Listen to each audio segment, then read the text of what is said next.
नमस्कार, आप देख रहे हैं आज तक। मैं हूं आपके साथ नवजोत रंधावा। बड़ी खबर पहले, क्योंकि कोरोना की दूसरी लहर लगातार कमजोर पड़ती जा रही है। अच्छी खबर है सुबह सुबह की। राजधानी दिल्ली की बात करते हैं, क्योंकि 82 दिन बाद सबसे कम मामले सामने आए हैं और 24 घंटे का आंकड़ा भी देख लीजिए, 414 नए बीमार। इससे पहले 15 मार्च को कोरोना के 368 नए मामले सामने आए थे। आर्थिक राजधानी मुंबई में एक दिन में 1000 से कम मामले सामने आए हैं और 24 घंटे की बात करें तो 866 केस मिले हैं। बाकी राज्यों की बात कर लेते हैं। हालांकि तादाद वहां भी घट रही है। केरल, तमिलनाडु और कर्नाटक का जिक्र करें तो वहां पर भी फिलहाल केसेस कम हो रहे हैं। 24 घंटे में हालात क्या हैं? अब दिल्ली का जिक्र अगर करें, 15 मार्च जहां पर 368 केस सामने आए थे, उसके बाद 5 जून 414 मामले सामने आए हैं। 82 दिन में कोरोना के मामले। दो बड़े शहरों का जिक्र करना बहुत जरूरी है, मुंबई और दिल्ली का। मुंबई में पिछले 24 घंटे में 866 केस, दिल्ली में 414। मुंबई में 29 ने अपनी जान गंवाई, दिल्ली में 60 लोगों की जान चली गई कोरोना की वजह से।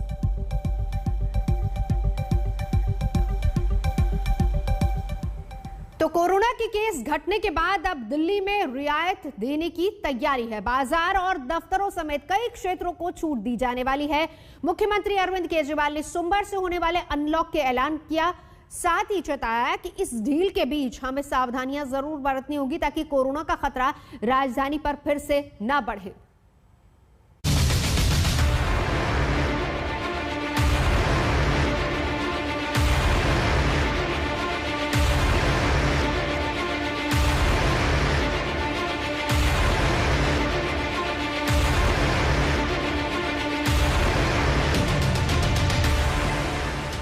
राजधानी पर कोरोना की मार और इससे मची अफरा तफरी।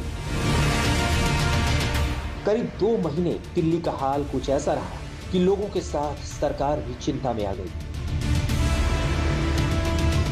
अब जब राजधानी में कोरोना की रफ्तार पर लगाम लगी तो सरकार ने तमाम सख्तियों को कम करने की तैयारी शुरू कर दी।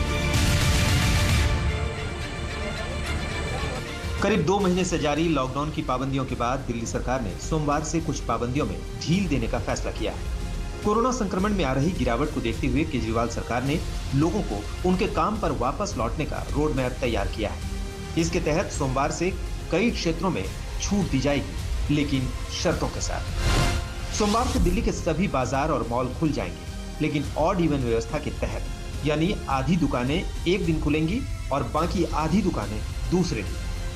हालांकि अलग थलग दुकानें रोजाना खोलने की इजाजत है। जितने बाजार हैं, मॉल्स हैं, उनको खोला जा रहा है ऑड इवन के बेसिस पे, कि आधी दुकानें एक दिन खुलेंगी, आधी दुकानें दूसरे दिन खुलेंगी, आधी दुकानें एक दिन, आधी दुकानें दूसरे दिन।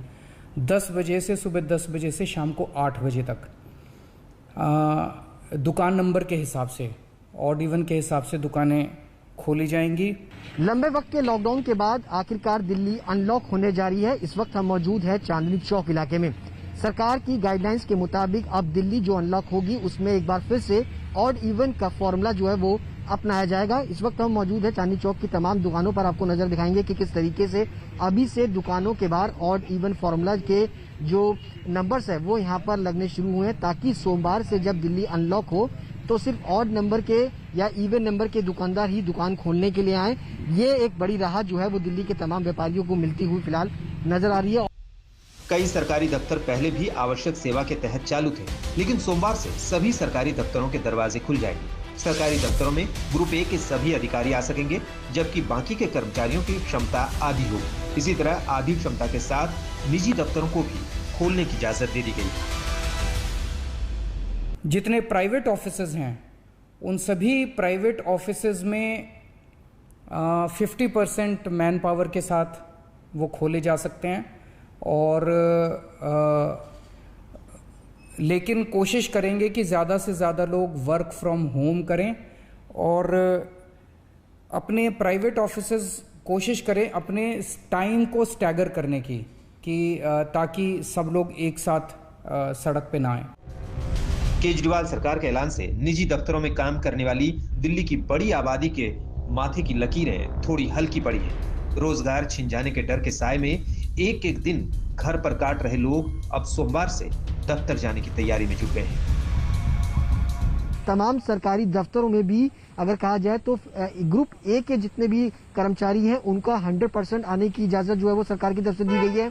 ग्रुप बी के जो लोग हैं वो 50% आएंगे और उसी के साथ साथ जो निजी दफ्तर हैं वहां पर भी 50% की आबादी के साथ कारोबार जो है वो शुरू हो सकेगा, काम शुरू हो सकेगा। थम पड़े दिल्ली मेट्रो के पहिए भी सोमवार सुबह से फेरे लगाना शुरू कर देंगे।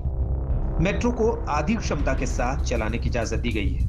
दिल्ली मेट्रो 50% कैपेसिटी के ऊपर चालू की जा रही है और ई कॉमर्स के ज़रिए जो सामान बेचने की प्रक्रिया है वो चालू रहेगी।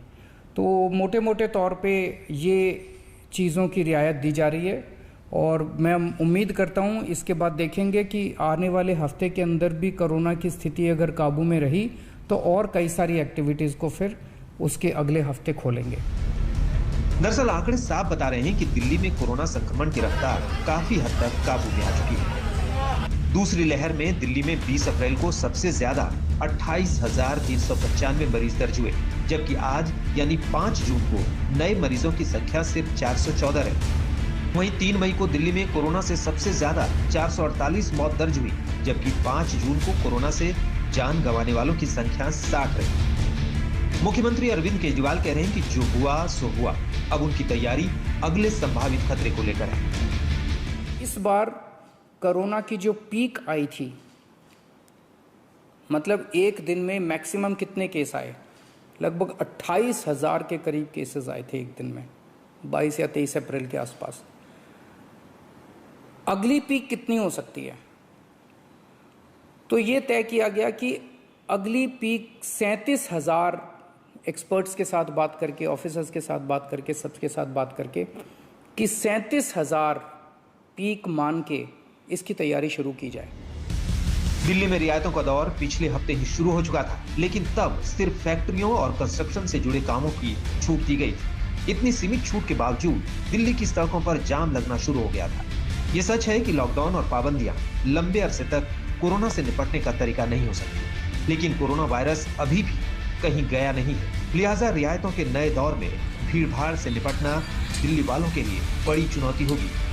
दिल्ली वालों को भी आधी रियायतों के साथ दोगुनी सतर्कता दिखानी है। दिल्ली से सुशांत मेहरा के साथ आज तक ब्यूरो। केंद्र और केजरीवाल